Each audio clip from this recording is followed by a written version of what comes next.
Well, usually when we think of millions and billions of birds, images of Alfred Hitchcock's Thriller come to mind, but it's actually an amazing phenomenon happening now here in Nashville. That's right. Amanda and Pearl, the pigeon, are here with us, as well as Brooke, her handler, if you will. I don't even want to say it. They are here with Nashville Wildlife Conservation, and we'll get back to Pearl in a minute, but Amanda, this event, the videos look incredible. What is the significance behind this?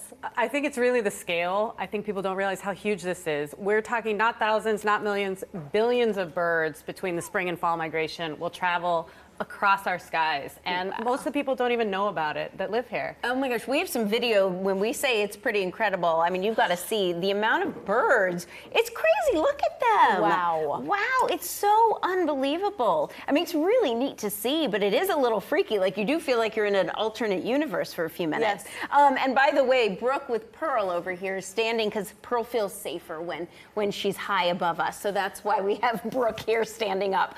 Now, you say it's kind of risky for these birds to be traveling at night, which makes me sad. Sure, yeah, some of these birds are coming from South America, North America here in the springtime, and they travel at night because it's a bit safer, the temperatures are lower, but some things can get in the way, and one initiative we have here in Nashville is Lights Out Nashville, because we really want to keep the lights down if we can, or facing down if we can, because it can disrupt their natural navigational cues that they have. They can get disoriented, and they can even collapse from exhaustion when they don't have an efficient route. Okay, so lights off or face down. Very good, not face up. What kind of birds are traveling? Because every single year, actually twice a year, my best friend in her neighborhood, we call it the crowing. We don't know what it is. We have this crazy video, but seriously, so this is in my friend's backyard, and they hang out there for a couple weeks. Is this the migration? Is this what you're talking about? Great question. So crows here in our temperate area are actually overwinterers. Usually they're resident birds here, but they're not everywhere. And so when it's cooler up north or in a different sort of area, they might travel a little bit and then kind of join the flocks that are down here. Okay.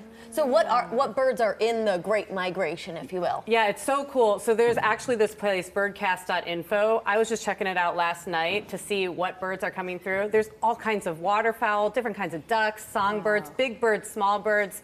Last night alone, over 200,000 birds crossed over Davidson County, and they're traveling fast. They went 20 to 40 miles per hour. They give you the speed data. It is so cool to check out. Oh, cool. Yeah, really cool. Well, we obviously have Brooke, beautiful Brooke here, and beautiful Pearl, and Pearl is doing so well. But last time Pearl was here, which is why Brooke is here standing up with Pearl, we had a little bit of a run-in. Maybe take a look.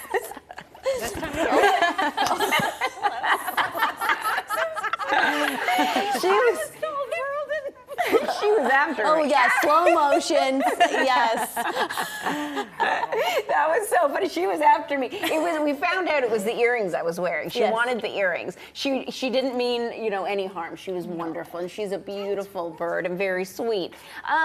Talking about saving these animals, because that's what you guys are all about as well. What are some other tips or things that we as humans can do to help them? That's such a good question. Honestly, the main one is what we're doing right now. We really are trying to get the word out. So many people don't know that this is happening, and to get curious about the birds that live here and the birds that pass through. This time of year is so exciting that you can see birds that you wouldn't normally get to see. So yeah, Lights Out Nashville is certainly the big one, and we partner with BirdSafe Nashville also to help get the word out about that. My question is, if it's all these different types of birds, how do they not get mixed up with other flocks? Oh, that's a great question.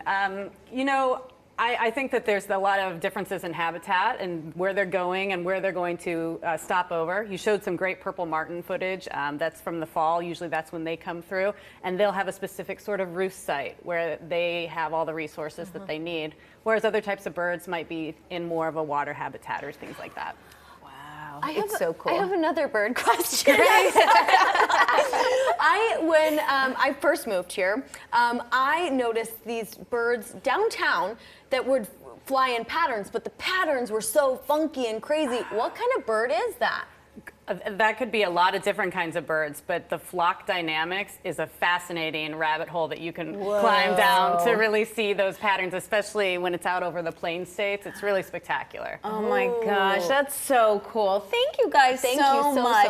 Everybody, we got to save the birds. We do. Let's do it. Nashville Wildlife Conservation Center is here to help you connect with nature, even with pigeons like Pearl. Check them out online and see all their good work, NashvilleWildlifeConservation.org.